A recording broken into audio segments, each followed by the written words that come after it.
Ներքին գործերի նախարարության ենթակա ծառայությունների աշխատակիցները անկախ եղանակային կամ այլ պայմաններից օպերատիվորեն արձագանքում են յուրաքանչյուր արտակարգ իրավիճակի, օգնություն ցույց տալով քաղաքացիներին։ Հերթական նման դեպքը հունվարի 29 էր։ Ձնաբեկի պատճառով ճանապարհը փակվել էր եւ հղի կնոջը հիվանդանոց տեղափոխելու համար շտապօգնության մեքենան չէր կարողացել մոտենալ։ Օգնության էին մեկնել փրկարարներն ու պարեկները։ Նրանք Արագածոտնի մարզի Շենկանի գյուղից ամենագնացով հղի կնոջը տեղափոխել էին Ռիաթազը գյուղ, մոտեցրել շտապօգնության աշխատակիցներին, ինչից հետո էլ տեղափոխվել էր բժշկական կենտրոն։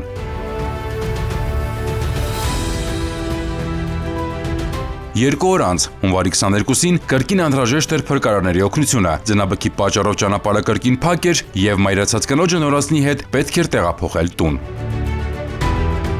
Փրկարարների, պարեկների եւ բժիշկների օպերատիվ ու պրոֆեսիոնալ աշխատանքի արդյունքում մայրիկն ու նորածինը տանն են եւ ամենակարևորը նրանց կյանքին վտանգ չի սպառնում։